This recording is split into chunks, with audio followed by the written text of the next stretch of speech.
encounter. Good knowledge. It feels very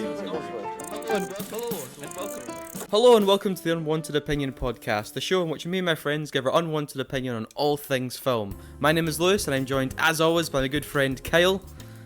Hello. And Gonzalo. Hey. Hey, how you guys doing today? Or this morning? It's an early recording for us. This is Very early Yeah, recording. because we usually do very right before bed kind of recordings, like 9 p.m. and stuff. But yeah, this is. And we're also recording this very early in the week. Well, I mean, Oh, aye. so early that it's not even the week of release for us. No, I know. It's gonna be a weird time warp thing, I guess. Yeah, we're all doing a lot of traveling next week though, so it makes Yes, sense. it had to be done. But on today's show, we are giving our unwanted opinion hot takes. So all three of us have got a couple hot takes each that we're gonna say out there that are controversial, that might make you mad, that might make you go, what? How could they think that? And we've all got a couple each that we're all going to use to try and, fire each other up. We've also got the news with Kyle after that, and we will have a review for A24's latest horror comedy, Bodies, Bodies, Bodies. So that'll be today's show. Are you guys ready? Oh, heck Oh, I'm ready to make people cry. yeah. So, okay, Lewis, Yes. please be honest with me. Mm-hmm. This is just a ploy in order to go viral, right? This is Obviously. you made it. No, this is a ploy for him to get rid of one of us. I I this think is a he's test. just gonna This chuck is a somebody. test to see. Mysteriously died under suspicious consequences. No, I'm actually looking forward to Come this. on, Ed. Gonzalo. Oh yeah, bad taste. No, kidding. Let's start with Okay. one of yours, Yes. Gonzalo. I want to hear one of yours. I want Kyle. It's just Okay. you don't want me to hear this because I've been hyped up for this opinion. Oh, Kyle. Okay. Or this hot take, I should Kyle, say. you're gonna get mad at me, but I know Lewis is gonna get even more mad at me. So, my first hot take. You guys knew I was gonna talk about this. You know how Speed Racer and Dark Knight came out on the same week? Yes. Yeah, a Speed Racer, in my opinion, is a heck of a lot better than Dark Knight.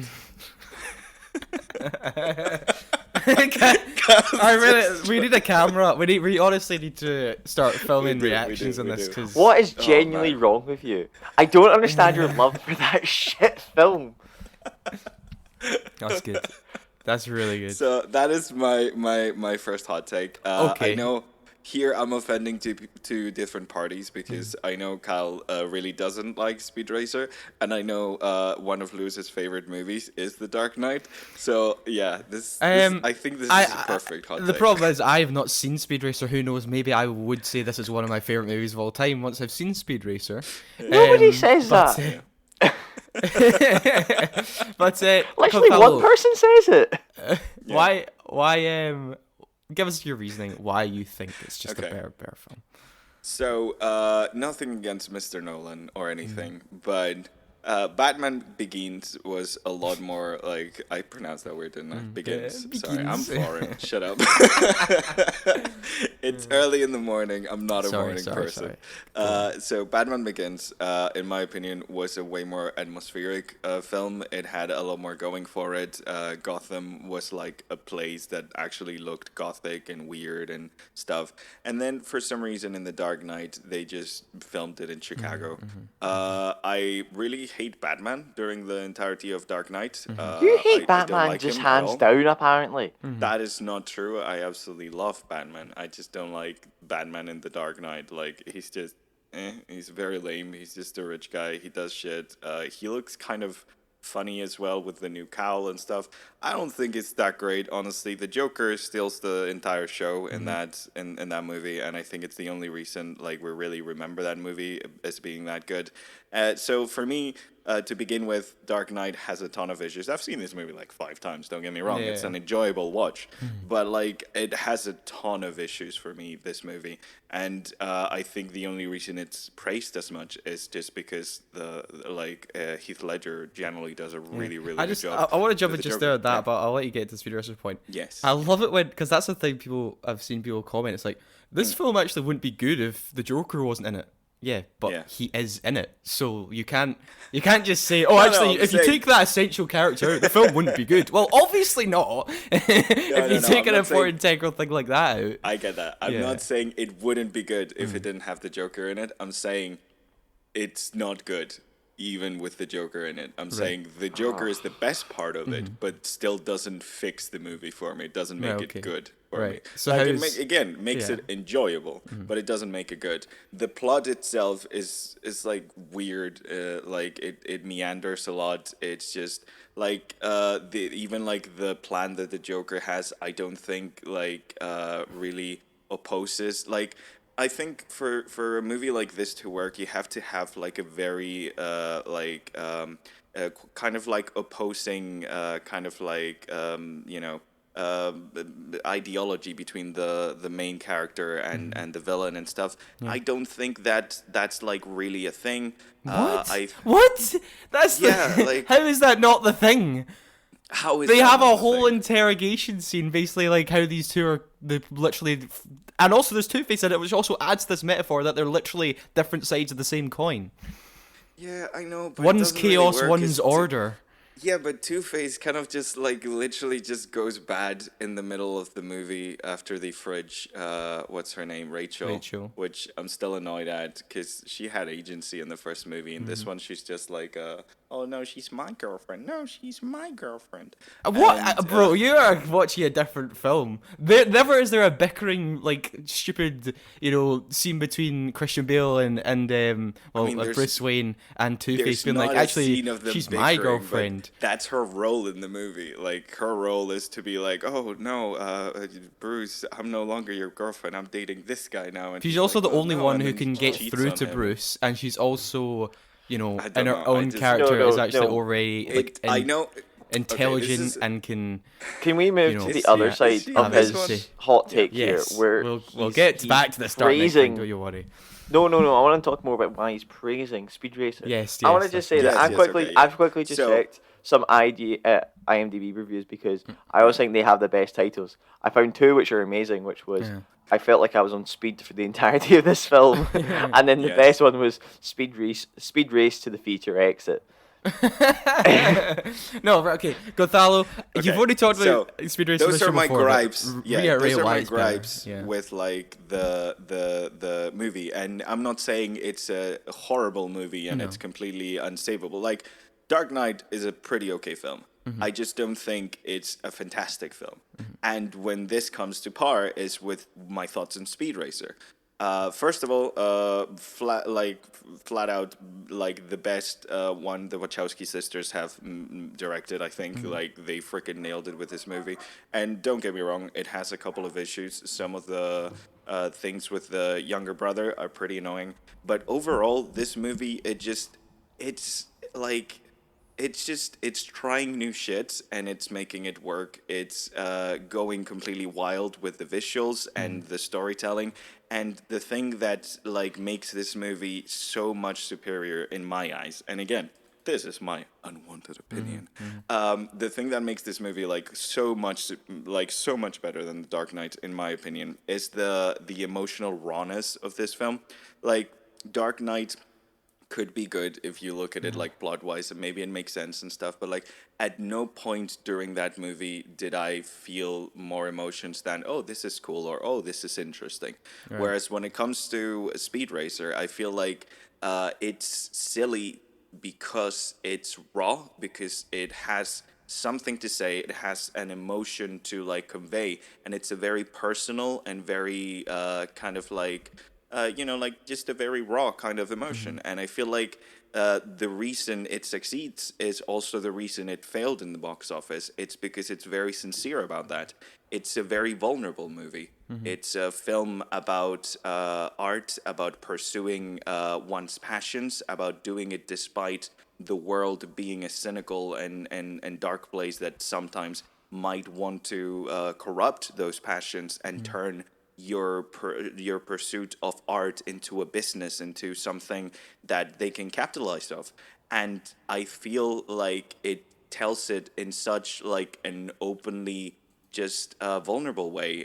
It's like a child telling a story in the sense that there are no caveats. There is no, oh, will they think of me if I do this? And I think that's what brings this movie to like a higher standard to me, and that is why I connected so much more with this. And again, I phrased this as a hot take because we're trying to be controversial here. So I phrased it as, this is so much better than that. No, this, in my opinion, and for me, it was way more impactful. Absolutely. As a film, personally. I want to ask, honest. the whole two sides of the same coin thing here. Yes. Which one did you see first in the cinema? Did you see Speed Racer? No, I actually didn't see Speed Racer in the Knight. cinema. I watched Dark Knight in the cinema, and I've only caught Speed Racer way later when I found out it even existed after a couple of years. Yeah. Damn. It's so much better than The Dark Knight, but I didn't know it was a film until about 2 months ago. Yeah, because the thing is, like, when it came out, it was completely destroyed by The Dark Knight in the box office. Like, they competed 1-1. Critically, it was also bashed as It well. it wasn't just the box office at this point. The people just did not like it. No, it was destroyed overall. It was destroyed, yeah.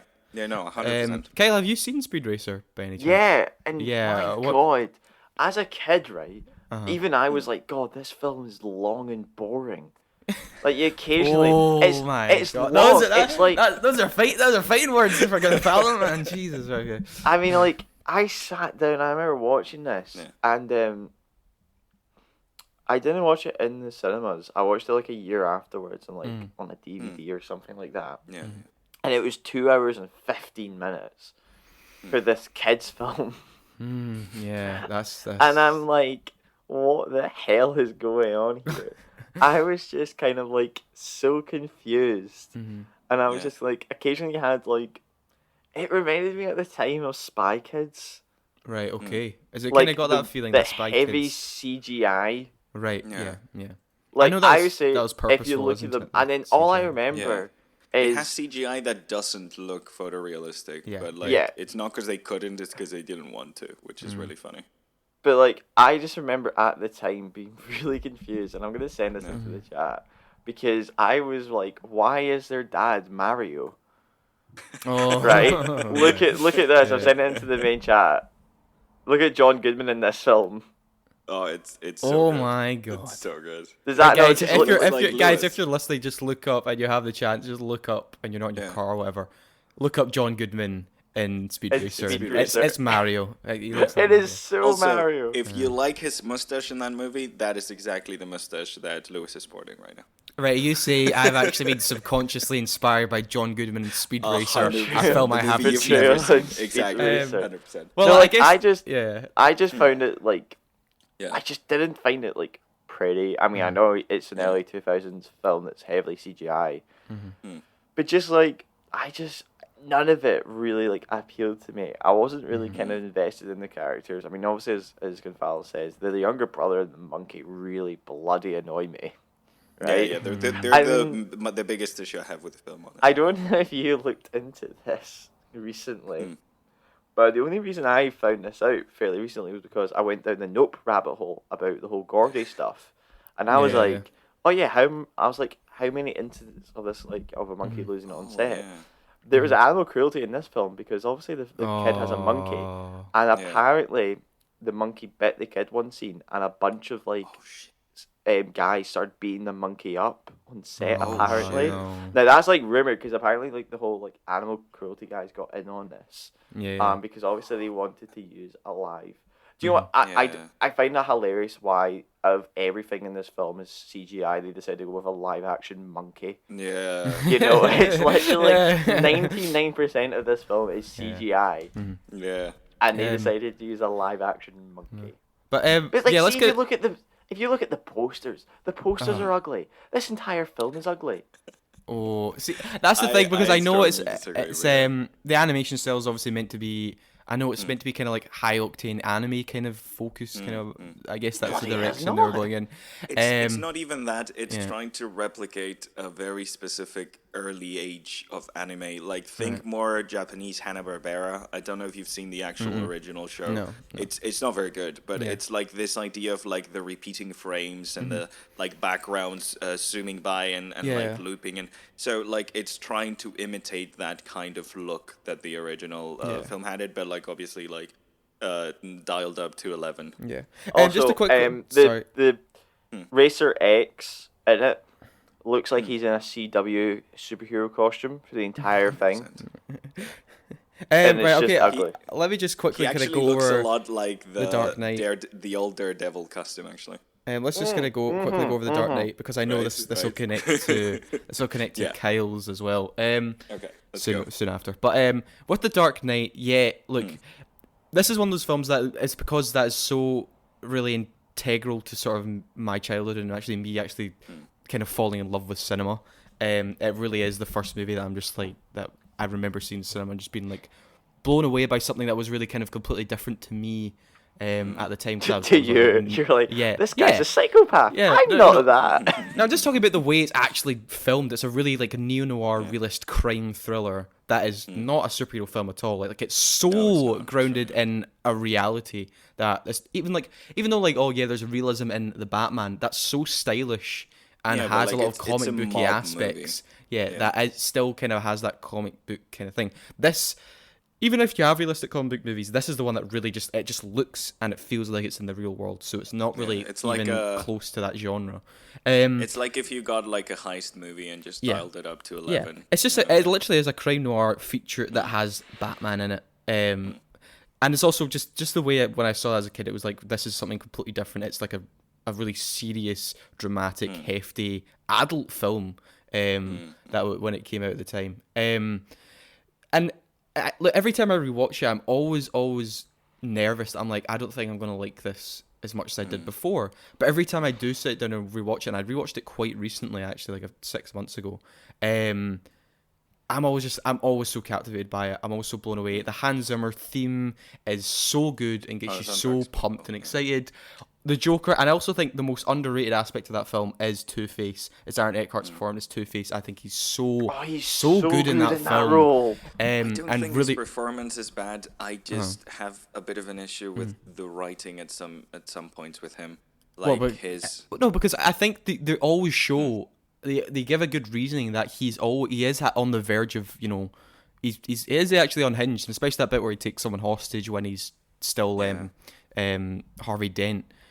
He's still got that kind of unhinged aspect, and Batman's like, if people saw this, you'd be ruined, the city'd be ruined, and then of course things go down and he becomes Two-Face. And I love the ending of the film. I just love the moral complications about the whole thing. Like it's not about what's right, it's about what's fair and all that stuff about justice and things. So really interesting, and the whole middle act as well is so fantastic with the whole interrogation scene and the whole build up to Joker's plan, which was being ripped off for many, many films after the fact because so many people liked it. It was so influential. To me, it's still Nolan's best film.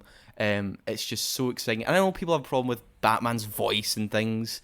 It's goofy, but I'm always able to look past that stuff because, of course, his voice got to sound stupid. He can't just sound like Bruce Wayne. And look, Robert Pattinson may have mastered the Batman voice, but at the time, like it still works for me. I get your thing about the Gotham thing, although I think Batman Begins is, and actually it's quite a badly edited film, which I can't get past. But speaking of Batman Begins, I want to move on to Kyle's controversial opinion, and because it ties into the Dark Knight, obviously. Are you wanting that opinion? Yeah, because the other one has nothing to do with the Dark Knight. Yeah. Good call, Kyle. Good call. So my first take is that the Dark Knight trilogy is a horrific trilogy of films.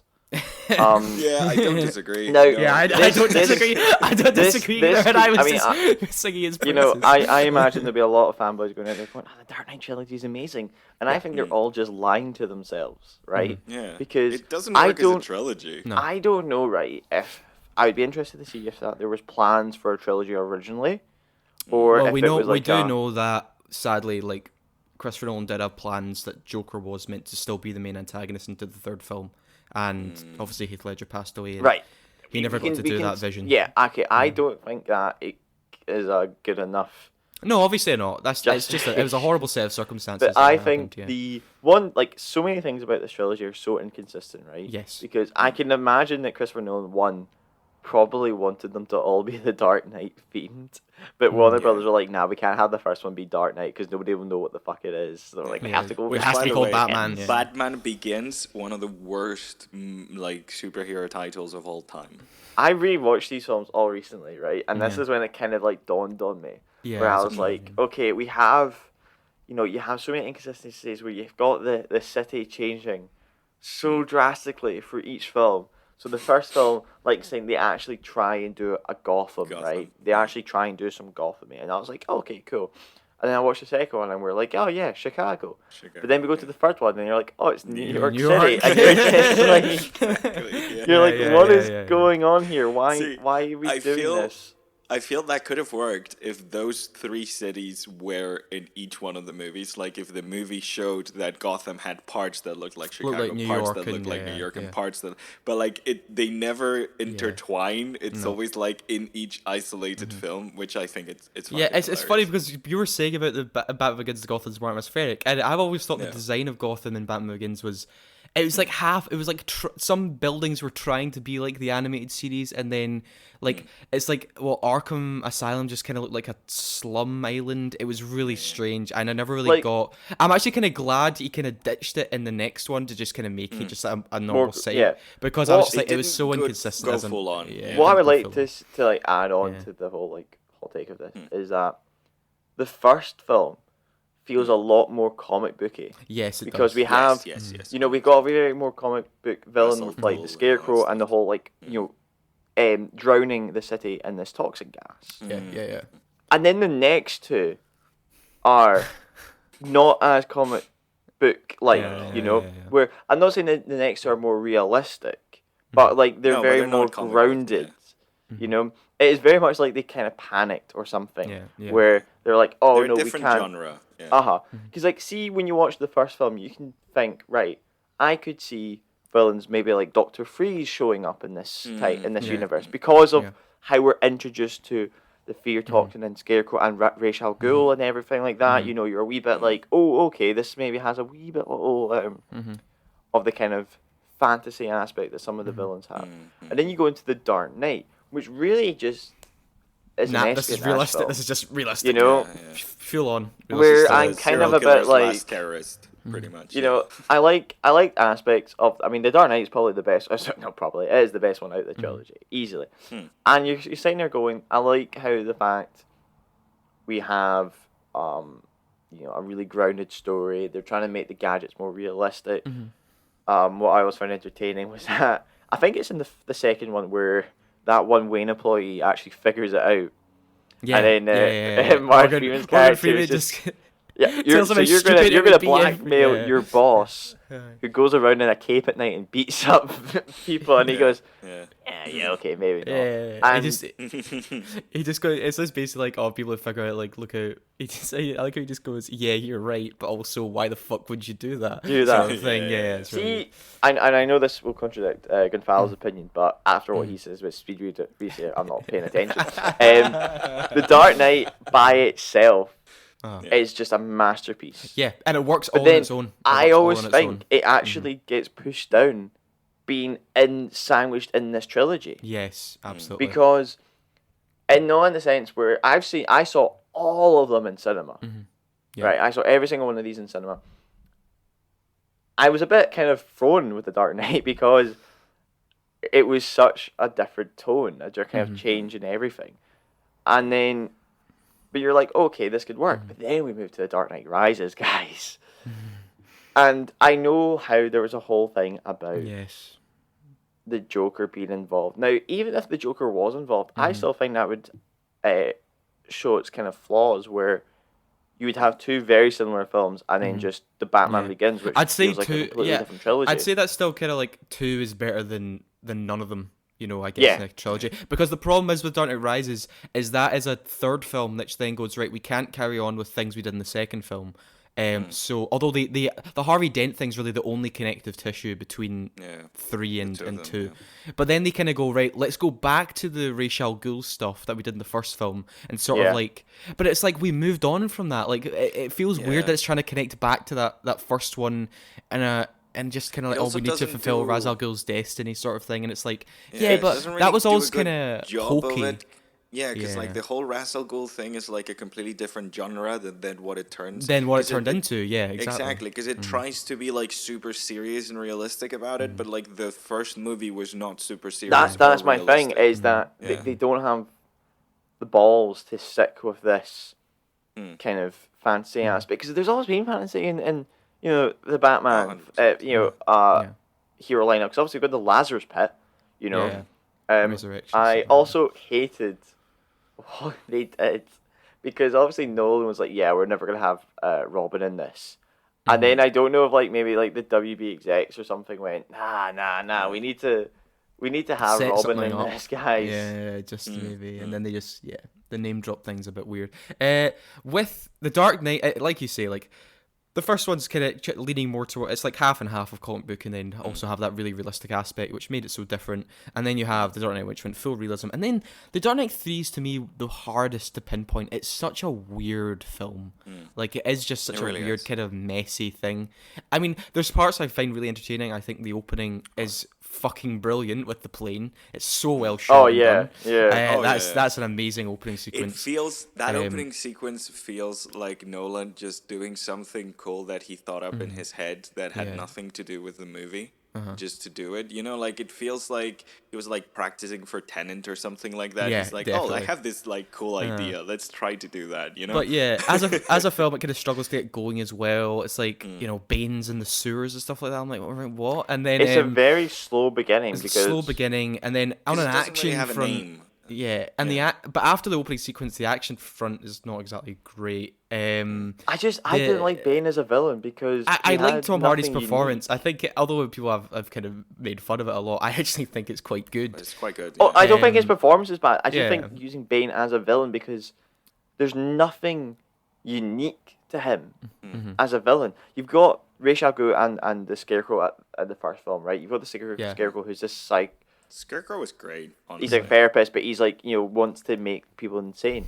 You've got the Joker in The Dark Knight, who's just unhinged. Yeah. Bane is just a regular thug, but with a bit beefier and a mask. Well, you talk about the comic books. He's also very intelligent, though, and he is also very intelligent in this he's film. He's very intelligent in this, but I just felt like he just didn't. I didn't see. I felt him and Batman were just quite similar. Yeah. Where like the other two, you've had very different. Like they've always been completely the other side. I don't know. I just felt like Bane was just a safe choice. Like he feels very much like they put him in place of the Joker, kind of thing, because like he does kind of have the same idea of like chaos thing, doing terrorism through like the people of Gotham kind of thing. Because you could literally change Bane. Yeah, literally, because his plan where he basically is like, everyone can do what they want, and he blows up all the bridges, and there's no way in and out of the city. Doesn't feel like Bane at all. You see the whole sequence where like, like people are pulling the rich people out their like hotels and mansions and stuff like that, and the bellhops are just like throwing their luggage on the streets, and there is like pure chaos. I'm like, this is something the Joker would have really liked. So it does kind of have that issue. But as a trilogy, you could even get Anarchy, which is a character literally called Anarchy, to do that. I think it's sort of like how I always say, like, when we're doing Star Wars next week, The Empire Strikes Back is like the one card that's holding up the entire saga.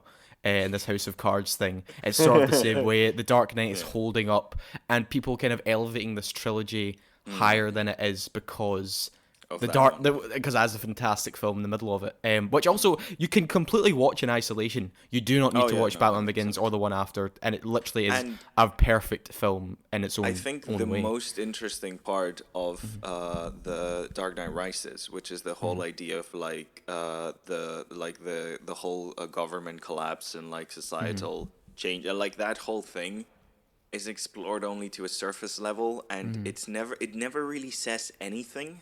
Yeah, I know what you mean, because it is. It's obviously as like commentary incredibly on political, but political and capitalist. you know, sort of like skin criticism. deep political criticism. Like it never really, because like there's also a fucking scene where like the like terrorists get into the freaking stock market and like they just like fucking steal all the money Yeah, from it's like that's Batman. guys, that's not how it works. Yeah, like they wouldn't they're be back. like They they're wouldn't be trying to bankrupt. like show this. Oh yeah, we're so gritty and realistic, but then they don't do things that and like again like the whole idea with like they have a main villain which is supposed to be like super like oh yeah his thing is very political and very like interesting and philosophy and shit, but it never goes deeper than anarchy. You know. Yeah. Also, don't know how you guys feel about the ending or how you interpret that. It's a bit. It is what it is. It's Nolan, because that was in the phase where Nolan had to always. He wanted to have ambiguous endings because of Inception, and then. Well, he didn't really do it in Interstellar, to be fair, but like he kind of loved that sort of ambiguous stuff coming off Inception. He's like, oh, that's my thing. People love me for doing that in Inception. I'm going to do it again in Dark Knight Rises, even though it doesn't make sense. So Did you like? really- Would really Bruce Wayne retire? Like, if you think about it, like, see if he saw in the news that, like, oh yeah, Gotham's gone back in Ark, and he's like, oh, that's a shame, and he puts his phone back down. It's like, I'm dead. Yeah, there's also the whole logic issues of it, but there's whatever. also a thing like I feel like Batman like in the first movie like the character of Bruce Wayne like they tried to give him a character arc from the first movie. And I think they were supposed to, like, it was like a planned thing where they were going to make him interesting throughout the trilogy rather than in each one of the. Because, again, I think this is the dullest Batman we've had, and that's saying something. Like, he's just there, and I don't. Are you talking about like Christian Bale's Batman? Yeah, like, I Well, don't feel like he's go deep at all. Like, rewatch Clooney and Kilmer and even Michael Keaton to an extent. No, they aren't exactly. I know. But like, no, obviously. But like, I'm sorry. After seeing the Batman and seeing that you can actually like do something interesting with Bruce Wayne. Bruce Wayne isn't in that film though. What? Bruce Wayne isn't in the Batman. Have you seen the film? Yeah, you know what I mean. Bruce Wayne isn't isn't in the film. Yes. He went to see the Batman, but just rewatched like Speed a Racer. character. Anyway, let's move on from Batman stuff. Lewis, give us one. Okay, so this is after a comment Gothal made one time. I was like, okay, because I disagree entirely. Is this what you were referring to? Yeah, I'm just gonna say that I think No Time to Die is Daniel Craig's best Bond film and one of the best Bond films, hands down. Period. Oh, okay. Okay, so let me get some clarity to this because I know No Time to Die was No Time to Die was quite divisive when it came out to certain groups of men who had trouble with it. But 100%. regardless of that, the whole thing with No Time to Die was interesting because it was coming off the back of Spectre, which no one really liked. That was a really kind of just draining, dull Bond film, and obviously Daniel Craig was not happy with making that film. He made the notorious comment about wanting to slit his wrists, then do another one. And that, to be fair in context, he'd literally just done filming it. He was so exhausted. He had a horrible injury on set. And he was I understand as well because like he put so so much work into into such a middling kind of like plot line. And that was meant to be his last one, but it ended in such a whimper that he was just like, "Fuck me, I'm gonna have to do another one." So then he does agree to come back. He does agree to come back and do No Time to Die, which then, of course, it was about to come out in like a few weeks. Daniel Craig was on SNL promoting it. There was adverts all over the place, and then Heineken boom, were just Heineken were going all out, and then of course pandemic happened. The film got stopped in its tracks. Oh, okay, it's going to get moved to November. They build up marketing again. Sorry guys, we can't do it. We're going to delay it to spring, and then no guys, sorry, we're going to delay it to the following autumn. So it was like a year and a half from the original release date. Everyone had already felt, Kyle, I remember you being like, I actually can't be arsed seeing this anymore because I feel like I've seen it. I know, so many adverts, like, all the amount of trailers I saw. Yeah. I was like, I'm pretty sure I could like piece together this film. Yeah. And you're just like, the hype was it really didn't look interesting at all as well. Like from because for me, I know what you're saying about Spectre is I literally watched Spectre the night before. And I was you were like, I don't want to see this film. Yeah. I was like, I was like, if that's what was before, Yeah. and I think it was you You Yeah. like messaged me. You're like, nah. You need to need to to kind see of it. go and see it. And I was like, right, okay. Because It also like does. That's the weird thing where like it kind of like keeps continuity, which is like an odd. yeah, and that's the Bond thing with to the, do, the yeah. Daniel Craig era. It's so different to all the rest. Is that all of them are connected. It is a series of films. It's not just like you could watch any Pierce Brosnan one. You could watch any Sean Connery one. They're just like little adventures with James Bond. Yeah. But also, so you go off Casino Royale, which everyone liked, and then you get Quantum of Solace, which everyone didn't like, and then you get Skyfall that a lot of people liked, and then you get Spectre that no one liked, and then you coming onto this, it's a whole mixed bag of things. But I think the way it ends the Daniel Craig era is so good. And I'm going to say it from an action level front, just on a pure, shallow, visceral level, on an action front, it's fucking fantastic. All the set pieces are glorious and memorable and really well shot. There is the opening set piece in, I don't even know where that is. It's somewhere in Italy, maybe, I think. Yeah, where they're with kind of going to the grave of Yeah, that and- first girl from the Casino Royale. Yeah. And the motorbike sequence, fantastic. The forest sequence, with the whole like wires and stuff is so cool. With the Really stylish good. mist, the fight in Cuba, and the final assault on yacht. the facility, which has an amazing one-shot sequence behind Daniel Craig's shoulders. He's going up the staircase. On an action level, it's definitely the best one for me. And I love the so ending. I memorable. actually teared Yeah. up. I genuinely was actually quite sad. And look, a lot of people have had criticisms with. I'm going to have to get into spoilers on No Time to Die to really delve into this. So if you haven't seen the film, skip ahead. Watch it Catch up. actually. Like it's Watch it. worth it. Honestly, worth it. like I don't think it's like I have a lot of issues with the film, but like it's 100% worth watching. Like just Yeah, absolutely go see it. So a lot of people, spoilers guys, spoilers, we're getting spoilers now. So obviously a lot of people had problems with the fact that they've kind of done away with the whole, he sleeps with women and he's misogynistic and stuff. That's something they've kind of phased out really since they've started. That was the best part of the movie. The Daniel Craig stuff. He's a Like committed they're man. like people are obviously like the staunch hardcore Bond people are like, this isn't James Bond because he's not sleeping with women and all that stuff. And look, but Bond also reflects the time that it's the period it's being made in, and we really are far past that point where that's sort of like, oh yeah, that's cool and stuff like that. And like James, if you go through a compilation of the shit James Bond, James Bond the past, they're not good characters. I'm surprised that we have the term fridging from a comic book and not from a James Bond movie. Yeah. I mean, Like I'm very surprised. Like honestly, if you go back and watch like Roger Moore's era and Sean Connery stuff, and a lot of people just have really strong nostalgia goggles and stuff like that for them, but like really they are dated. they're horrible. From from a character point of view, they're dated, and a lot of them obviously the action is just doesn't really hold up to modern standards. So you're doing away with that, and you're getting a Bond that's actually really who is actually still reeling from the loss of his like first love, because you get the opening of the film, which is literally that tells you this film is completely different to the Bonds of the past. Is where you get him going to the grave of a woman he loved and saying, "I miss you," and that he's still so emotionally scarred from that experience, and he can't let go of her, even though he's really trying and does love Lea Seydoux' character. That is like So- 100% not a Bond thing to do. Yeah, and it's sort of you're like, whoa, this is actually trying to cut a much more emotionally and emotionally deeper than any of the previous Bond films, and I think that is the film's biggest strength, along with the action, is that you get to. This is the Bond film of every single one that has the most heart and has the most soul. You're getting a Bond It that's also really. makes Bond a character. Yeah, Like, it makes him a character with wants and needs and vulnerability. a weird thing that people forget about is like the like making Bond this kind of like emotionless kind of like killer that's just super cool and doesn't get attached to anything.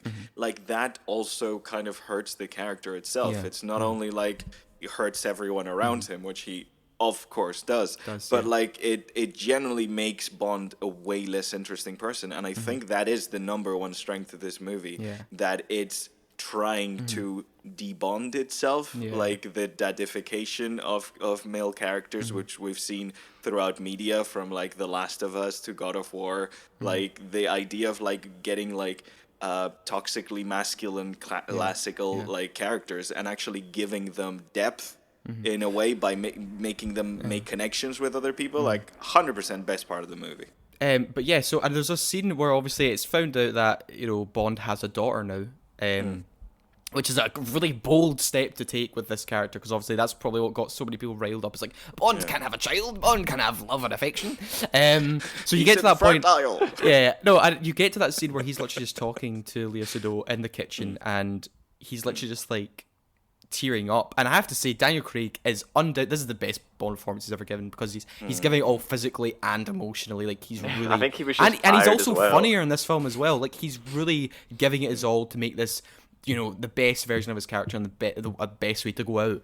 And there's that scene where he's just like, basically all I ever wanted was you and stuff like that. And he's like really like, he's older now, and he's just like putting it all on his sleeve, like, I've messed up in the past with you, and like really like I'm alone and I want to be with you. And I was just sitting there and saying, like, oh my god, this is so strange to see James Bond acting it'd be like this, and it's like really emotionally just pulls on your heartstrings, stuff like that. And of course you get to the ending where James Bond dies. Like, they kill James Bond.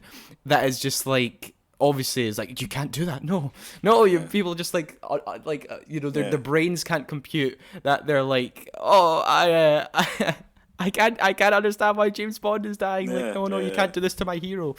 It also like confirms like that fan theory that everyone's had, like, of like James Bond being a title rather than a person and stuff. I never really understood the thing. It's like, guys, when they do a James Bond, it's just like a different like universe. It's just a different. Yeah, it's just a reboot. Every single Bond's just a reboot. That's it. It's just a reboot. 100%. But they kind of like do a soft confirm of that. The thing is, we've had Bonds where like different characters have like gone through, even though the Bond has changed and stuff. So like there was a lot of confusion with that, and it kind of just like the actress gives. She's on the payroll. Let's keep going with him. Let's keep going. Yeah. So so it's fun that it does have like a soft way of being like, maybe that's true. That's true. It's a very strange. It was really fun. Yeah. Continuity thing, but the way Bond goes out in this is obviously like he finally does get what he wants. He goes in one last mission, and then of course he gets infected with this virus, so therefore he can never touch the people that he loves, or they will die. I thought, see when it happened, right? I was convinced that. Like, I was kind of like, I think he may die. Like, I was convinced he was going to die and stuff. But I thought it would have been like a nice, like, peaceful going out for him. Nah, he just gets a rocket to the face. No. I love because obviously he has that final confrontation with the villain where he gets shot in the leg, and then he gets infected with the virus, and then he's like, you can never like touch the people that you love again, otherwise they'll die. And the way he dispatches of Raffen in this film is so good.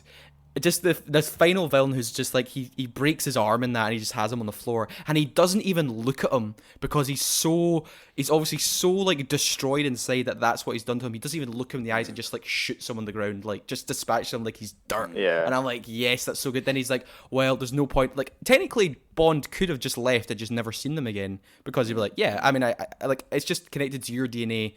If I touch you, you die. But he's like, you know what, like, I can't. I've fought so hard for the two things that I want most in this world, and I can't have them. And he's just like, you know what? No, I'm just going out. And it's so, I cried. Honestly, I cried. I was just that. It was so emotionally resonant. Really... And that's the thing. And that's what, look, people may have flaws with the villain. I understand. It's quite. It's a very, very James Bondy generic villain. You do not actually get a lot of screen time with him as well. It's very just, which is annoying because he does a fairly good job at it. And I feel he like just wants to. He basically has the power to, you know, create a virus and basically connect it to any sort of genetics in the world, and sort of eradicate who he wants through it. Which cool idea, by the way. Cool idea, like, but there's not a lot of time with it, and I get that. But for me, this really is a Bond film about Bond, and really get under the skin of this character, of this version. And that's the thing why I think it's just so good, and even better than like Skyfall or Casino Royale, is because while those are cool films and have a lot of really cool action and in their own emotional beats, this is the one that really has the biggest heart and soul, and you can really feel it through the screen. And that's why absolutely it's my favorite. Yeah. I get that. I still think that killing Bond was a bit of a cop out, but why? How is that a cop out? I love Speed Racer. No, I think. Shut up. Go on. No, I honestly think he should have survived, and he should have just been a father. I think like him. You think he should have ended on a happier note? No, it's not a happier note. It's just like. I mean, well, it is. I mean, it is, but like, it's not because I wanted a happy ending. It's because I think the way to redeem him would have been making actually like take on his emotional responsibilities, like the idea of just killing him off. He dies, and he also dies like as a hero in battles, saving lives kind of thing. Like, if you're going to kill him off, I would have killed him off in a super understated way, not like because like I think the point of the movie was trying to like deconstruct all of these kind of like toxic traits that had been shown and stuff. And I feel it would have been a way stronger kind of like just final nail in the coffin to just have him actually be like, no, I'm not going to sacrifice myself for the greater good. The best thing that I can do is actually take care of the people that I love. And I know, like, plot-wise, that's not a thing he could have done because they wrote it that way. But that was my biggest issue with the movie, honestly, that I think he should have been, like, actually, in charge of making sure that, like, he could take care of the people that he loved. And I would have loved to see Bond literally like wearing an apron, making a PB&J for his daughter before she goes out for school. Like, is that too much to ask? Because that's what I want. I do. I think.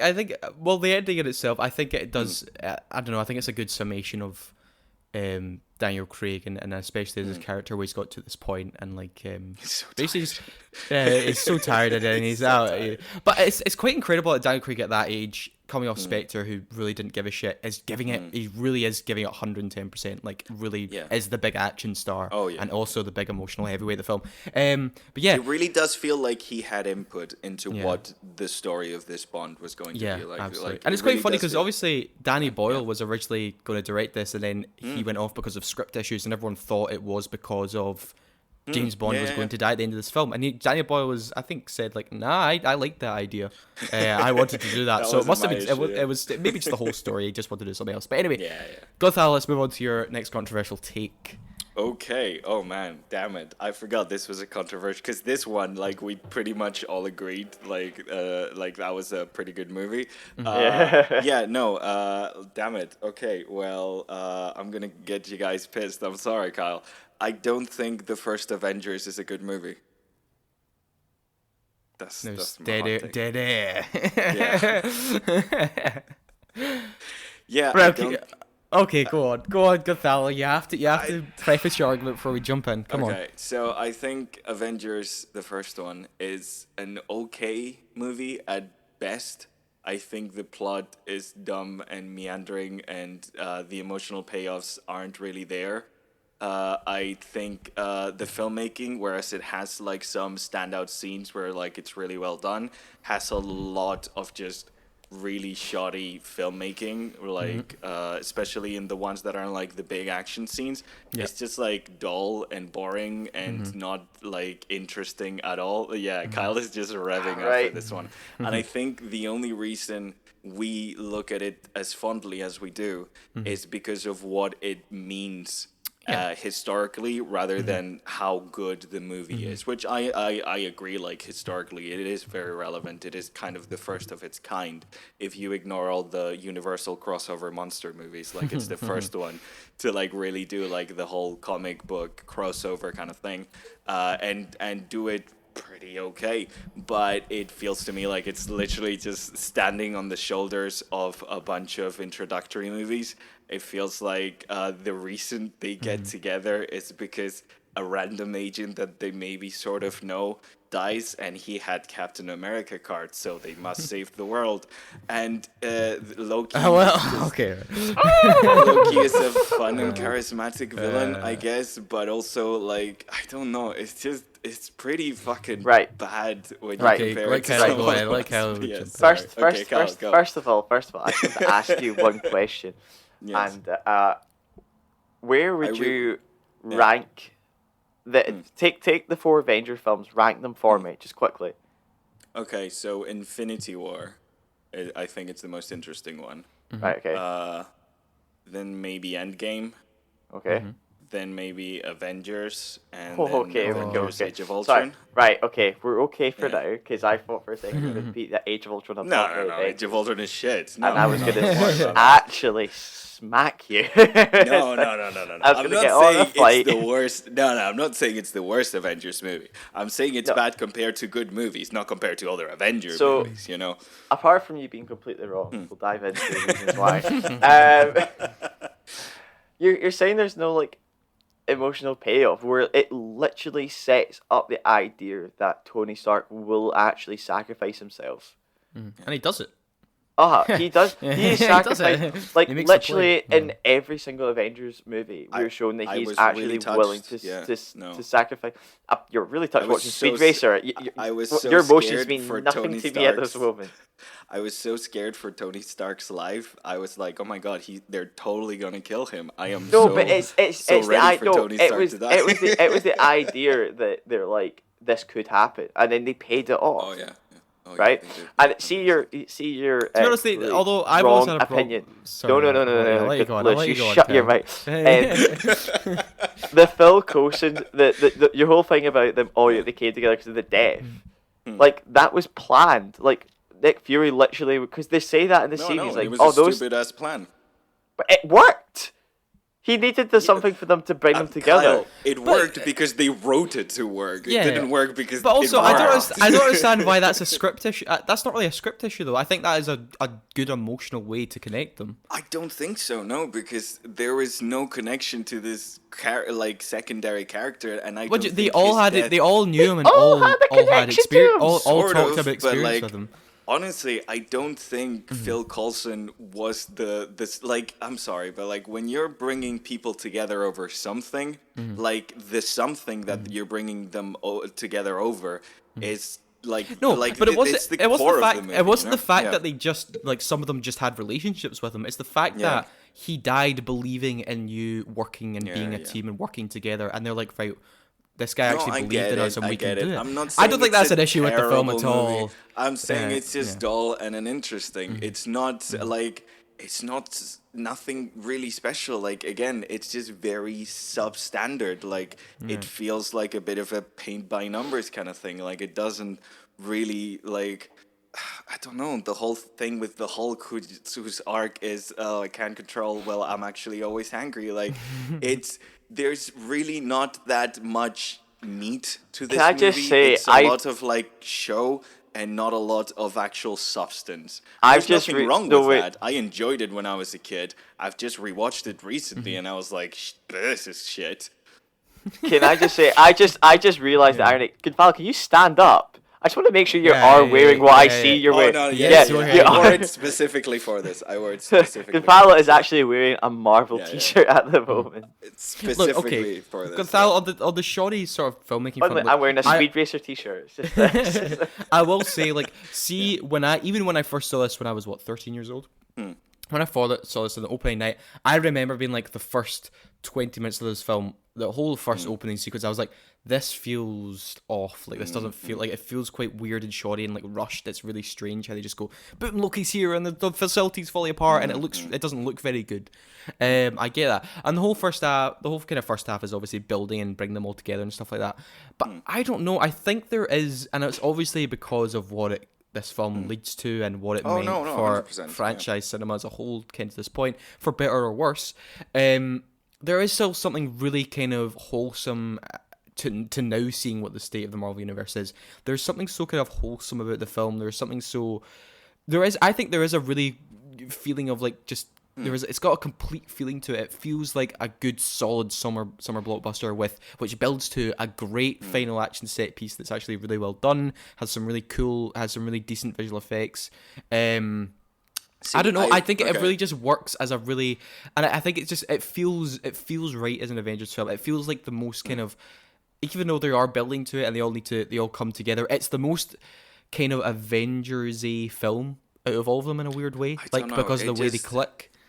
Yeah, but also In the like end. okay, I understand because like I'm not saying there's zero value to this film. There's a lot of value to this film, and obviously seeing it as an artifact of something that then like led to something else. Like it's really interesting. It's a really interesting film to look back on and like everything that it built up to. But like I'm saying, as a standalone film, I think it's fairly bad. Like if you compare it to other like timeless blockbusters like Jurassic Park or Jaws, and like you compare the idea of like character development and filmmaking versus just spectacle. Mm-hmm. Like, a lot of those films have a lot of spectacle, Yeah. and the spectacle is great, just as, if not better than the spectacle in Avengers. Mm-hmm. But they also have a lot of other amazing stuff going for them. Like, I'm saying that if someone like threw this a DVD of Avengers into a wormhole to a parallel universe where there's no MCU, and someone got it and watched it,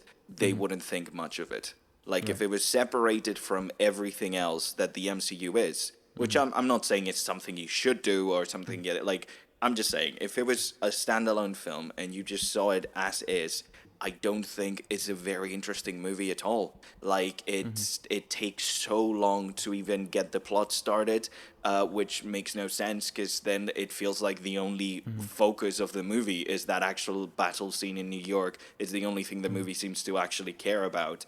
But then it just, half the runtime is other stuff, just very slowly getting the team together, but actually, like, getting the team together doesn't feel like an emotional payoff to me at all. It's just like, oh, it's a practical thing we need to do, because if we don't get the team together, the world's gonna die.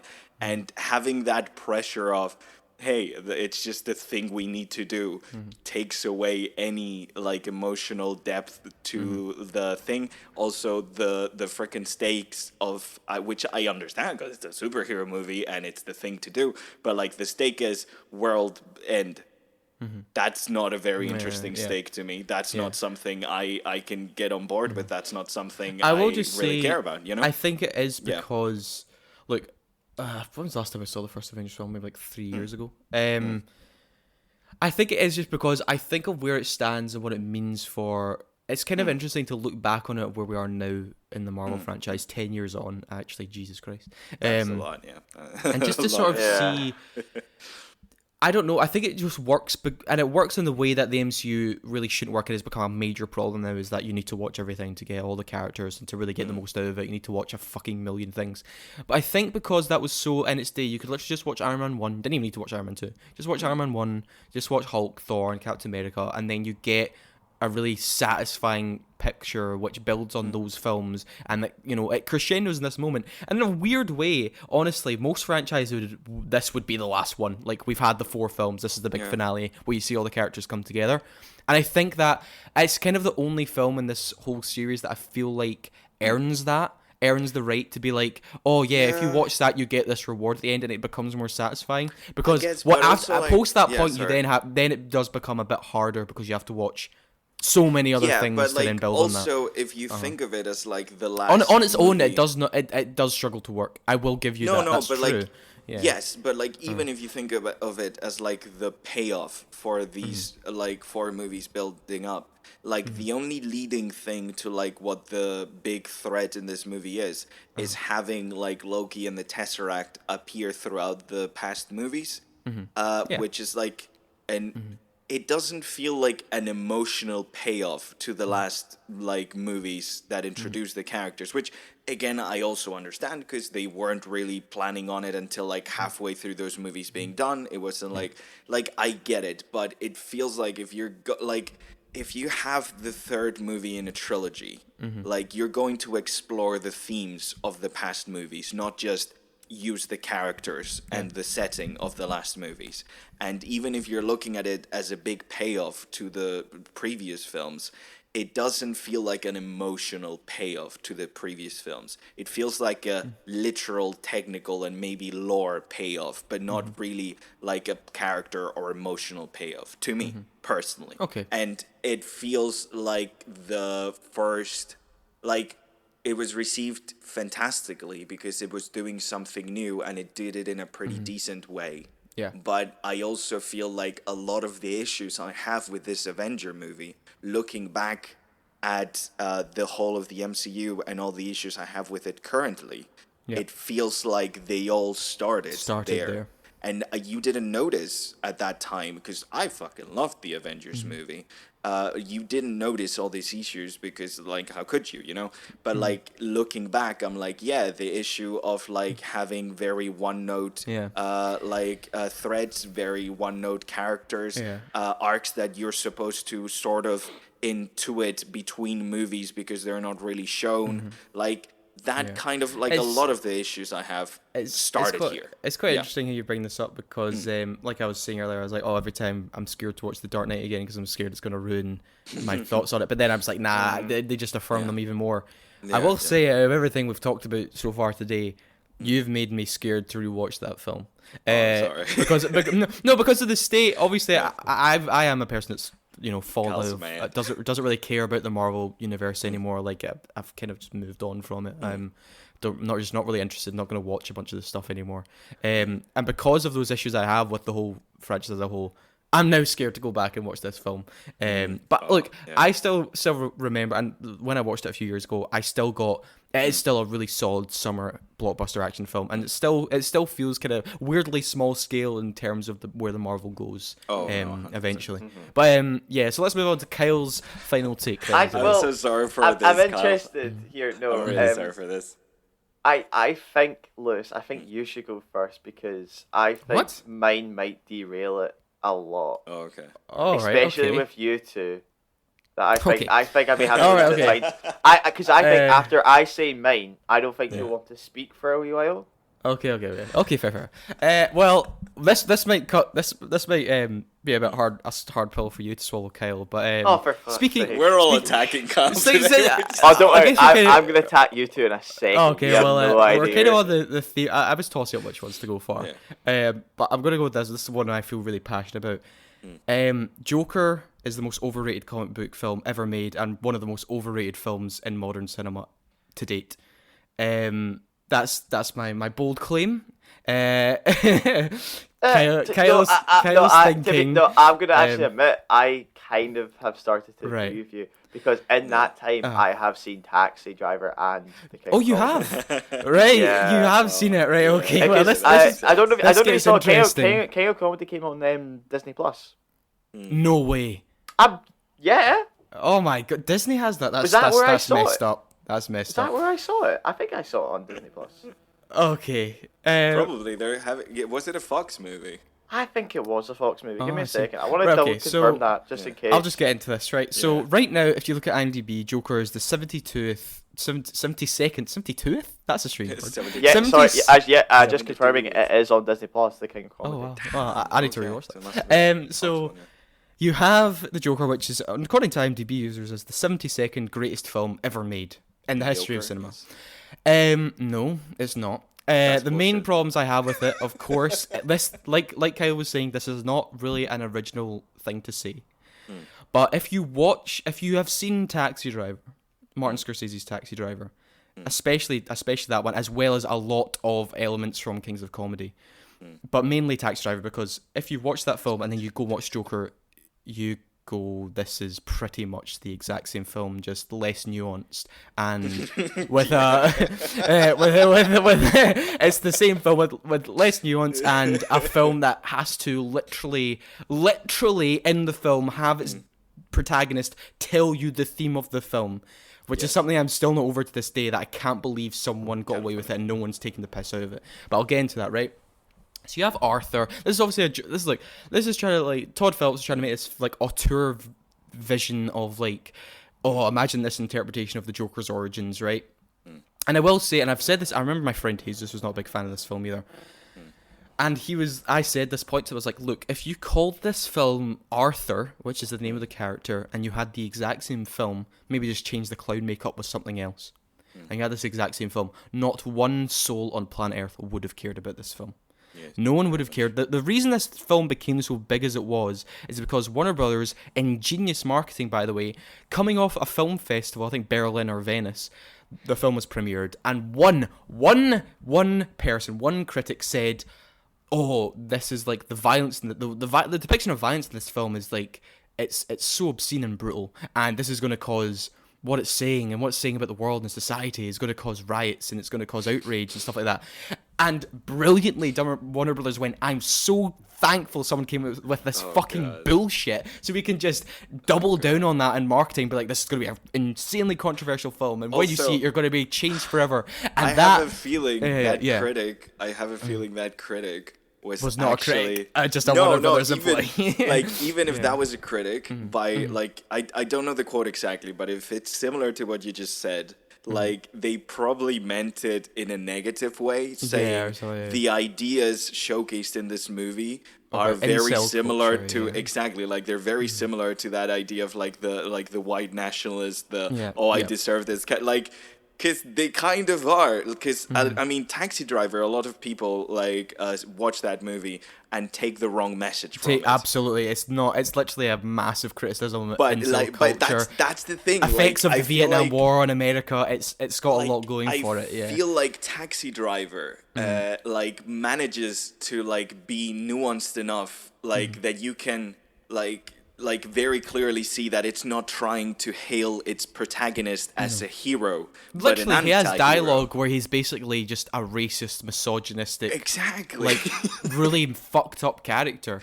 Yeah, it's the idea of a guy justifying his violent actions, by blaming societal problems that are actually real, but instead of trying to fix them or in a way call attention to them or overpass them, he just says, well, the world's fucked up, therefore I can justify being a dick to everyone. I want to... Can I jump in? Jump in. Because I've not really said my opinions. So I still enjoy the film, right? Yeah. I don't say I wouldn't say I don't like it. I think at the time, right, the big thing was it was the first good DC film in a while. Yeah. Right, and I think that's what a lot of people jumped on. Okay, yes. I'm far more intrigued for the sequel. Right? Yeah, I'm really looking forward to the sequel. Weirdly enough, a musical with Lady Gaga, that really kind of does intrigue me. So even initially they said, "Oh, we're making a sequel to it," I was like, "No, don't. Why would you do that?" But I agree. Like at the time, I was probably one of those people who thought it was insane. It was incredible. It was one of the greatest films of all time. And then as time goes on, I was like, it's kind of quite generic. And then now looking at it, I'm like, how did they get away with that? That is just replastering. And that is the problem because. But it does sell you on it. Like, I think, because I came out of it, like Kyle, thinking, wow, that was really fucking good. Like, it really has a way of selling you. Did we all see it together? Yeah, we might have actually, did we? Yeah, because like I came out of it thinking, damn, that was a really fucking good film. Like I feel like it generally has a way of tricking you into thinking it's deeper and better than it is, you know? But it is far, and I think a lot of the problems, like Joaquin Phoenix is fantastic in the film. He's absolutely the best part. That's another thing. He has a really fucking good performance in it. Yeah. So it also tricks you into thinking that writing is better than it is. Like, have you seen some of maybe in some of the recent Marvel movies, like I don't know if this happened to you guys as well, but for me in like the Black Widow movie, I thought the writing was better than it was. Specifically for the comedy, just because like Black Widow's sister character, Florence Pugh, great. Yeah, she's fucking good in it that it actually made me laugh at the vest joke, which is really dumb and really repetitive, and it's just to set up the landing pose as well. Like on paper, that's not funny, but Florence Pugh, not, but she sells it. Exactly. Yeah. So I feel like that happens with Joaquin Phoenix's performance. Like he does such a good job at the role that he elevates and tricks you into thinking the writing is deeper and better than it actually is. And it's because he's the best part. The score is really quite dreading, and the production value. It looks really pretty, and it looks like really grimy, but on a cinematography it was a good Gotham. It's a good looking film. Yeah. It was the best Gotham I saw until the Batman. Yeah, but also just take its visual cues from Taxi Driver. Like it looks like Taxi Driver. It looks like dirty and disgusting, like New York and Taxi Driver. But also just to get a go through, like I remember when it's dealing with these themes of incel culture and stuff like that. And the problem is if just Taxi Driver was just and that's just one of Martin Scorsese's most well-known films, but you get to this problem now, it's just a problem inherent with cinema, that as time goes on, less and less people see a famous work or a famous work of art, and when you get something that mimics that or takes cues from or heavy inspiration, or as Todd Phillips said, it's an ode to those films. No, it's a rip-off. There's a difference. There is a difference. If Taxi Driver was as popular as, say, like Back to the Future and everyone had seen it, no one would have really given it. Everyone would have did it just as much as people criticize The Force Awakens or something like that. saying it's just A New Hope and people get pissed off of that. I'm like, yeah, well, guys, Joker had absolutely no right to rip off Taxi Driver because it's not even in the same franchise. It's not like, it's like Force Awakens at least had a right also, to do that.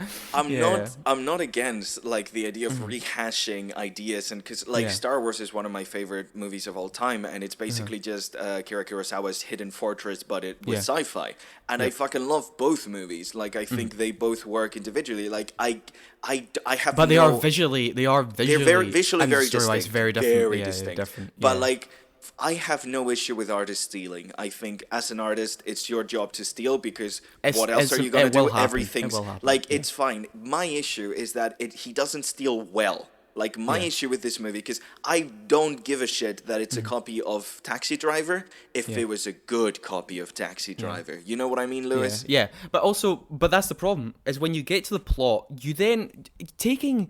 The joke already has, like, you could literally do a version of the Killing Joke, just change the acid, him falling to a bit of acid. You could have done something interesting with a failed comedic. A poor comedian whose wife is pregnant and then dies is a really tragic and horrible thing. And you could have done something really dark and interesting with that, but instead they go for the Taxi Driver route. And also, you have this plot that meanders, and you have him, I need to find my dad plot. Like, I was sitting there being like, what? What is this? Why are we watching him, like, I need to find my dad? Like, why is this a plot point in a Joker film? And then obviously they needed to pad out that runtime. Yeah, and then you get to the whole, as I was saying, the whole thing about it all is like, is, like society pushes down people, and it has the whole themes with like mental illness and stuff like that, which is has a good effort going for it in that, but it's still very shallow. And it gets to that point when he's on the talk show host and he says, and this is the bit that I cannot believe that actually got past the first draft script. It's literally like Todd Phillips might as well have just paused the fucking film, walked out in front of the camera and went, guys, I'm going to tell you the theme of the film now. It's about a social, alienated loser who gets mistreated by society and now is fed up and is going and has a big violent outburst. And that's literally what he says. That's literally what Joaquin Phoenix says in the film, and shoots Robert De Niro. That's why it's become a meme. Like that's why like it's a thing you write when like the society meme. You know, like it's a thing. What do you do when like you have a loser in society? You like they neglect him and abandon him. You get what you deserve, and it's just like I'm still stunned to this day that got past a draft script. Again, the issue is that the whole idea of Taxi Driver and why I think it works as a movie, even if it does become itself susceptible to misreadings, I feel like the story of Taxi Driver isn't someone that's so abused and neglected by society that they have a violent outburst. That's not the theme of Taxi Driver. The theme of Taxi Driver is an abused becoming the abuser. Yeah, it's dealing with things like trauma, exactly. And as well someone as who's and dealing, like that. Yeah. someone who's dealing with these issues that are no fault of their own, and can't seek help, and then looks for help in the wrong places and things exactly like that. Like being misled into into the point where they become the very thing that they were victimized to. Like they become the abuser that they used to be the victim of, and like that's the idea. It's a sad story, because it's very common, and like the idea of like, hey, we're like, we need to fix this. Did you just do fuck you, Kyle. Kyle just typed boobies in a fucking calculator. I just saw it right beside me. I was like, just see if I can do it. But yeah, I feel like it's a very nuanced take, and it's a way of saying, hey, it is no fault of your own that you are in this situation, but that doesn't justify you doing harm. And that is a very nuanced message, and it's very hard. And like, honestly, Taxi Driver does a fairly good job at it, but it doesn't really like it even has issues. But like and also look, if you I will just wrap this up here and say I remember when Todd, this film got 10 Oscar nominations, which is that is disgusting. And it got and it also because the film it's got these themes about social class issues and like capitalism is bad and stuff like that. But that is the most surface level bullshit I've ever seen. And also the fact that I remember Todd Phillips was nominated for Best Director in the same category as Bong Joon-ho for Parasite, who made a masterclass in societal capitalism criticism next to a guy who's like, I literally just threw it in because it was Society. just something I could throw in, and it was so embarrassing that you even nominated in the Society. same category. It was that's so kinda embarrassing, fun. especially when Greta Gerwig made a fantastic Little Women remake, and she wasn't nominated. Regardless, I'm ranting about something that happened 3 years ago. No, but I'm just saying, it's- like, it's it just does. stupid. It is reflective of the Yeah. idea of the Oscars and Yeah. the filmmaking community as a whole. Because they got in we on the do- hype. They were hyped because the film Yeah, got so but, much like, buzz. Yeah. You know why? Because there is no difference to them from a real criticism of capitalism and society to a fake one. Because it doesn't matter. The idea is that you are allowed to criticize it as long as you don't actually do anything to change it. So the idea of like a surface level criticism to an actually deep cut, really they can't tell the difference because either one, as long as you just keep it in the movies and don't do shit about it, then it's fine. Complain however much you want, you know? And also, Like, if you actually want, want a Joker movie that's kind of better than the Joker movie, then watch Kind of Comedy. Kind of Comedy is kind of just like it's Martin Scorsese's Joker film that he made in the Pretty 80s. much. Pretty much. But anyway, yeah, that is my rant over. Sorry for indulging me in that. Kyle, let's finish off with this Kyle, one because apparently give us we're all gonna lose our absolutely burn minds us. over this Yes, one. I am ready to get offended. I think Talk Disney about it. are right to continue with the remakes of their classic films. I hate you so much. That right is- now. I hate you That is so a much. horrible, That is the disgusting thing to worst say. take. That is. You are right, Kyle. I absolutely And Pinocchio hate you. just came out and it's been absolutely destroyed by Yeah. everyone. I mean, But- I can Right, imagine. sorry. I right. I Okay. have more to say. I don't Okay. I don't, you know, I think the way they're doing it is wrong. Yeah. But Yes. I do think that, and I think some of them are too soon, right? I'm gonna say that right now.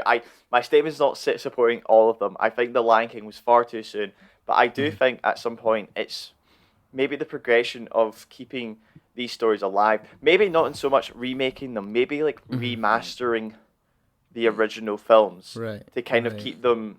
I don't know, because I just felt like this is maybe me because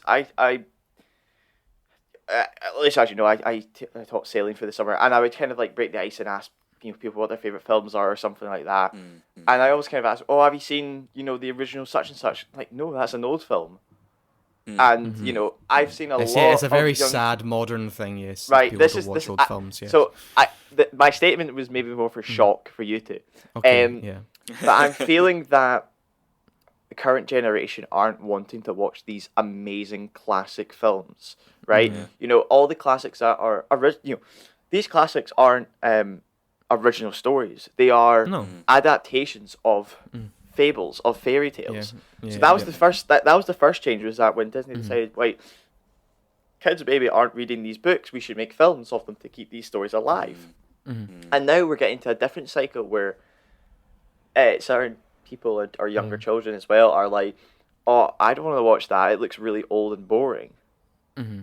I think maybe Disney are right to a certain extent of Just bringing okay, these. So I bring, understand. it's Kyle, more I hate bringing. you so but- much because you made me agree with this statement. Right, And I it's absolutely hate you for it. I want Yeah. Disney to bring these stories back into light. Okay, Yes. so Right. once again, my original statement Yeah, was yeah, purely I for get shock what factor. you're saying. No, I understand it, Yeah. and I hate you because And you're I 100%. think because I think agree. I don't think they're doing it right. Yeah, yeah. But I'm also kind of like, I mean, maybe once again, maybe we can get into the statement that how George Lucas says these Star Wars films are for kids.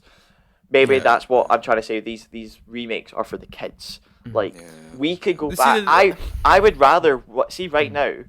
I would Mm. rather watch the 1940s Pinocchio rather than the new ones. But you Yeah. maybe have younger people who are like, oh, that one looks much better to watch. Yeah, but like, And I don't know I would love because them like to see the story. I also do. I also like. You have a really good point because, like, the idea is that all of these stories that Disney told, like, they're not the stories that Disney made up. They're retellings and recontextualizing of like centuries old fairy tales. We're So- not keeping Disney's yeah. thing alive. We're keeping the original works alive. Yeah, exactly. We're maybe So, like, we're maybe keeping Disney's versions of those works alive, Mm-hmm. but then it the might get idea people of intrigued. recontextualizing them as well, because like a lot of these old Disney movies, if you go back to them, they're hard to watch. Like sometimes when it comes to like societal point of view, like a lot of them Exactly. have ideas and tones and messages that There's a are lot no of the- longer in line. I say, with yeah. what disclaimers at the start of the film. There's a lot of disclaimers at the start of these films now. It's like, and it feels like like you're saying, like it's a way of like, as if it were like the oral tradition of like every time you retell the story, you recontextualize it to like the people it's being told to. You've made me agree. Yeah, no, right. 100%. I know it's a wide thing, but I was having it in my head that I know that.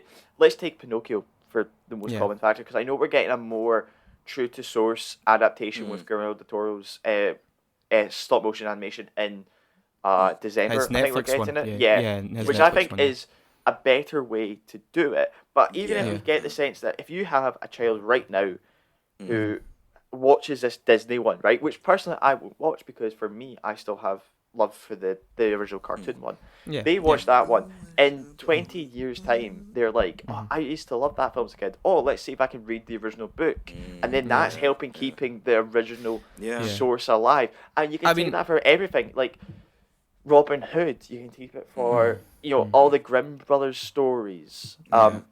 I would for me, like if Aladdin and Lion King were too soon. Far too soon. The Cinderella one, I think, was a good time, and that's what I want to get into, because on paper, yes, that's why it's sort of bringing all these older animated films into the modern cultural sphere, and then hopefully, which I don't think any kid's going to do anyway, is that'll make me want to watch the original animated one. And I don't understand this, because to me, the animation in all these Disney classics, some of them can look a bit sketchy and that, but they're animated, and animation to me, no matter how weird or stylish it is or old it is, it's to me timeless. It's to me timeless. 100%. It's like I can watch a cartoon from the 30s because it's just an animated film. Like it's just the only medium that it's on. animation that ages is the one that tries to be photorealistic. Anything that's stylized in any way is just completely ageless, which is amazing. Yeah. But I would say for us, we have a very different opinion for film, right? Yes. Rather than the general audience, because I understand that. I have certain friends, I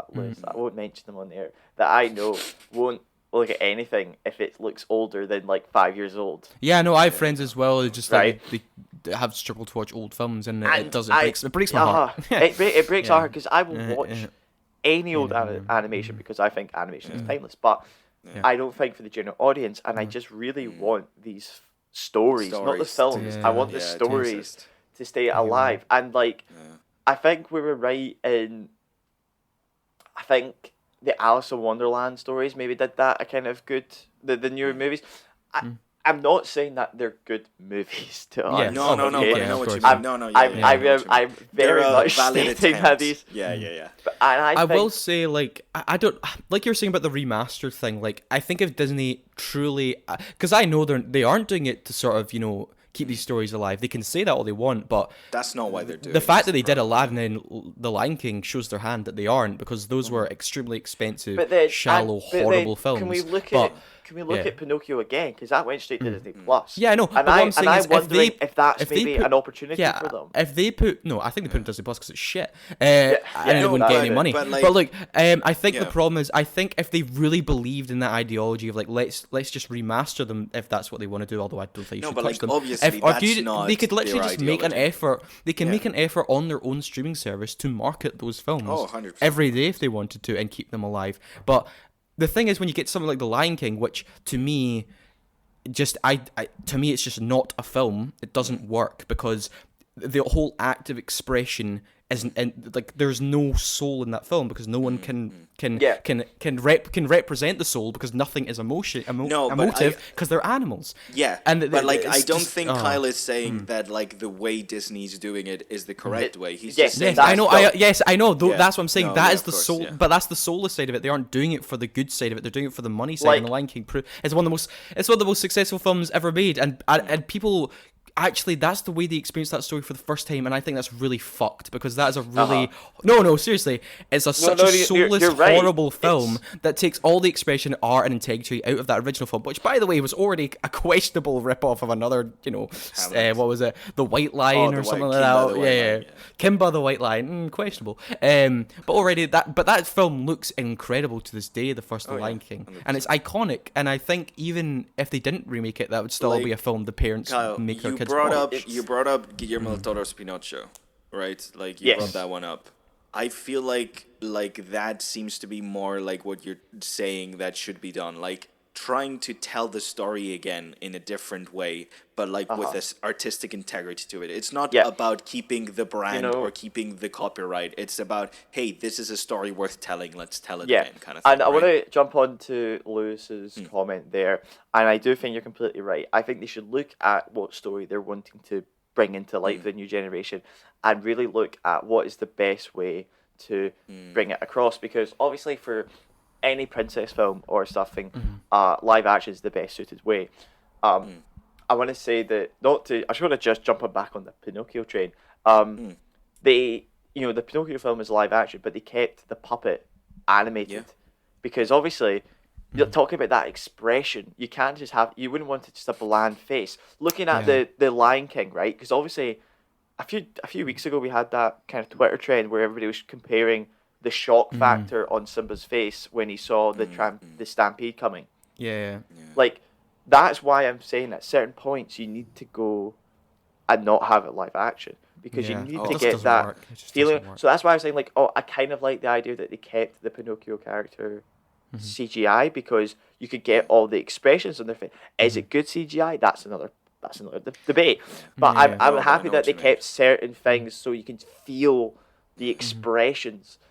I think feel like what that's the I marketing think issue there. Yeah. Yeah, but also one thing back on my thing is that films like Pinocchio, who came out in the 40s, that I think at that 18-year mark, I think that's maybe the time we that go needs... right. That's what maybe it needs 80 to clean years. Up, let's be honest. Let's say 80 years we get the cleanup. Aladdin, I think, was very lucky that it was very successful. I think it was still too soon. Lion King was far too soon. Okay, with Aladdin, they're doing Hercules though. They're doing Hercules next. That's too soon as well. Like, they are with doing Aladdin, Hercules too soon. And Little Mermaid, so they don't give a shit. No, they don't. Yeah. I mean, they're clearly not doing for it for the reasons that like Kyle says they should be done. Obviously, I think that's the thing. I think they should be doing it for that. But they should be doing it for those reasons. No, and like with Aladdin, that's a very interesting one because you can actually see a hint of what you're talking about with the new song that they added to attempt to make Jasmine a more proactive character, which is a complete failure because it didn't work at all. Yeah. But you're saying, you can see hints that during these productions, there's clearly artists trying to fight to actually do something innovative and new, and like that should be the focus. I agree because with The Lion King, okay. The whole live action thing is just an excuse for them to literally just re-release the same movie. They put a ton of work into it so they can call it a different movie. It looks very different. Like the live actionification of it at this point is just an excuse because that's an animated feature. Lion King, the 2019, was it 2019? 2018? Yeah, 2019. 2019. That's an animated movie. That's 100% an animated movie. There's one live action shot in the whole film. I think it's just a sunset or something. It's a sunset. That's an animated movie. So, the only reason they have the live actionification kind of tag in there is to justify making the same exact fucking movie. Yeah. Do we just call it more photorealistic? That's really maybe the best description for the film. Because, Lion King is very much the case of, when you get, a re-release of Skyrim for the next console with the graphics a bit higher. That's very much that movie is. So I'd like to kind of give this idea to you. Let's say in 40 years' time, would you love to see maybe a story we'll expand it to the Pixar region because that's what I was literally just thinking. We all think the first few Pixar films maybe don't hold up just quite as much as they did in the late 90s. The first Toy Story, for example. Okay, I would personally still rewatch that film. But I even know watching Toy Story 4 to Toy Story 1 that is a huge jump. Would you guys feel it's right that if maybe nobody was watching Toy Story, that if they were to they remastered it? If they remastered it and brought it out. See, look, that's a different thing opinion, though. No, if you're but just if you're but sorry, I think I was just gonna say, my opinion with remasters and doing changes after the movie's already released, it's always been the same. Do whatever the fuck you want as long as the original is always available. Like Yes, that's exactly. my thing. They 'Cause, should like never. that's the thing that hurts me with like Star Wars. The idea that we can't watch the original one with the original effects. As a person who's like a fan of film history, not Yeah. just like filmmaking, but like film history itself. Exactly. I think the word like as long as you still keep the original intact as it was available, you can remaster, you Because can change things, it's you can add like- things, do whatever the heck you want. Honestly. It's the idea of keeping that story alive. You know, in the 40s, Yeah. they didn't burn every single copy of the books since the film was out. They're like, right, we made this film. We don't need the books let's anymore. burn the You know. books, yeah. I And mean, look, Even with like films like Blade Runner, where the theatrical release is absolutely horrific, I want that theatrical release to still be available because Yeah, and that it still a is. You part can of still history. watch it. You can still Exactly. watch So it, yeah. even if they did the Final like, cut the and stuff, final yeah. cut version or whatever, where they take away the things that the studio imposed. The fact that we can still see the version that the studio imposed in order to analyze that part of history, like that's the part for me. Like as long as you preserve the original, you could. And we saw these back in like the early 2000s with the Blu-ray and DVD releases. They did a lot of remasters and retouching up Yeah. the color and the lines and the quality to make a lot of the classics HD. Like we saw a lot of that, and I'm 100% okay with that happening. If someone wants to go back and remaster the original Toy Story, we can like.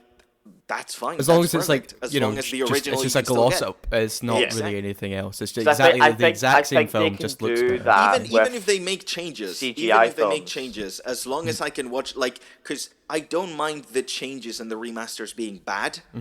Like, what I mind is you not having access to the original one. Because, I mean- that's another interesting thing to compare. Like, oh, yeah, they remastered it, but they, like, lost a lot of the expressions by, like, making it more HD. Like, that's fine. I don't mind as long as you can compare. You know like what I mean? Lewis, if Right, you, okay, if you let's- imagine let's it not like the Last of Us Part 1, you Yes. keep everything. Like Exactly the same. every character, every actor, like they used the Steam CGI modeling. They just Yeah. put a new Put it on a fresh new coat face, of a new paint on skin. it. Yeah. No, I get that, and obviously, like, if you're comparing it to, like, obviously gaming culture is big on the whole remaster and stuff like that. Oh, yeah. But there is interesting debates about even if you get a version of like a game, it's like, okay, they've remastered a game that's how many years old, and this is now the definitive way to play it, and it looks and plays much better than it originally was. You'll still have people in the camp being like, no, I still prefer the way Yeah, the you know, original looks or 100%. stuff like that. I mean, that's just the way it is. Like, you'll never be able to have a remaster that everyone goes, yes, Yeah, this is the way to exactly. It's work. like not This is about- the it's definitive not with about- like the latest remaster on like Dark Souls, where they kept like so fucking faithful, where they didn't even fix some of the issues that the original Dark Souls has. Like Demon Souls, you mean? Yeah, they did that. Yeah, and the Demon Yeah. Souls one, yeah. But like even the HD Dark Souls one, the remaster of the Demon Souls, like you can see changes, and a lot of people criticize a lot of those changes and prefer the original version, but they didn't burn the original version. Yeah, they didn't get rid of it. Ben, did I'm get gonna, rid of And, I'm, yeah, that's a fair point. I'm gonna be just cautious to the time, but that was my Yes. hot take. You know, but that is yeah. We will end it there. Guys, those were our hot takes. But We're now it's time to move 100% on. one putting that in the thumbnail.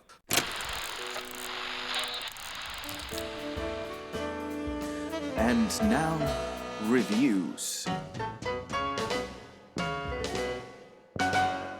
So Bodies is directed by Halina Regine, and it's basically A24 comedy horror, and it follows basically a group of young to mid-20s group of friends, you know, kind of led by, or should I say starring, Amanda Stenberg, who plays Sophie, and basically her and her girlfriend Maria, B, played by Maria Balakova, are basically, they're on the way to this big mansion for a hurricane party. A hurricane's coming in, and what they're going to do, they're going to go to their friend David's house, played by Pete Davidson, and they're going to go there, and them and all their friends are all just going to party out through the storm. When they arrive there, there's already some of her friends really happy to see Sophie. Some of them are confused why she's even there in the first place, because it's clear that Sophie's had sort of issues in the past that become clearer throughout the film. But of course, as the party gets underway with alcohol and drugs involved, they play this game called Bodies, which is basically they turn out the lights and then someone drops dead and they have to turn the lights back on and guess who the killer is. And A body does appear, of course, in the evening, and With a real body. and so fingers get pointed left and right, accusations are given, and friendships are unravelled, and the real kind of tension between relationships are shown. I quite liked Bodies. I thought it was a really solid, funny kind of satirical slasher, poking a lot of fun at sort of Gen Z and Gen Z humor, and sort of like people sort of using their issues as like defense, or like a way to sort of back out of any sort of any sort of responsibility. Is that like from that trailer where it's like, I can't believe you're gaslighting me, I can't believe you're making this stuff with like your that. Yeah, that looked that really funny, to be honest. I'd say the whole cast does an excellent job. I will say Pete Davidson was really funny in this. The whole way the plot unravels is really interesting, because actually, when it's like a whodunit, and you really can't really guess, because the film does a good job of like, you're following basically Bee and Sophie through the whole thing, but then it kind of the way it just kind of changes dimensions along the way, where you kind of lose track of like, who could it actually be? Maybe it is our protagonist, maybe it's not. And I will say the ending, and when you find out the answer to who's killing and stuff like that, it's genius. I think the endings were really funny and really clever. There's in terms of like gripes and things like that, I mean, it's relatively short, which actually I think is quite positive. 90 minutes? Yeah, it's literally an hour 40. It's less than that, sorry. If you include it, it's like an hour 30, you're right. And, it's kind of direct, it's straight to the point. It's not exactly subtle with a lot of humor and stuff like that, but it's still interesting. I mean, the characters are basically all unlikable.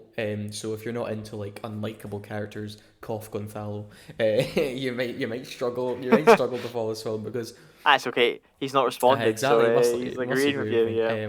So it has that thing where kind of all the cast are unlikable, but that's kind of the point, and they all have their own toxic traits. Yeah, but I did enjoy that part of aspect where it does kind of delve into sort of like this sort of like these toxic friendships, and like really getting into like under the skin of like what's rotten at the core of these friendships, and sort of like everyone kind of being like bastards and backstabbing in a way, and like they've all got their own selfish interests at heart.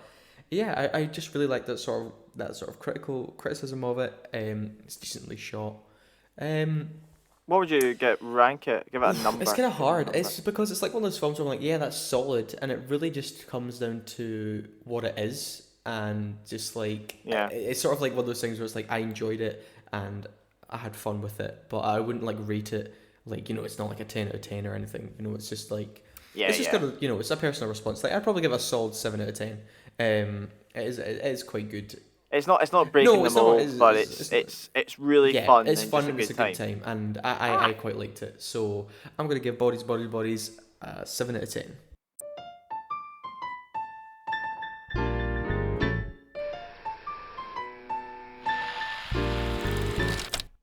Okay, and that will about wrap up today's show, guys. So thank you very much for joining me. Thank you, Gonzalo. Oh, it's been a pleasure. And thank you, Kyle. You're very welcome. Right, guys, those were our hot takes. I hope you can handle them. They're some of them got a bit angry, straight but out of the oven. on next week's episode, things could get even hotter, in all honesty, because we are going to be talking about Star Wars. The Andor show is coming out this September, so it's no better time to talk about a franchise I can't even be bothered talking about at this point, but we're going to do it anyway. One question, Lewis, are we going to have to watch the entirety of the Obi-Wan show before we do the episode? Because I don't think I can. Well, I'm sure that we got into it. That's fine, you don't have to. It's mainly just the movies, but I'm sure we might touch on some TV stuff as well. Guys, as always, please rate the show on Spotify. Everything you do does help the show. And we just gave our controversial opinions, but those were our unwanted controversial opinions. Thank you very much.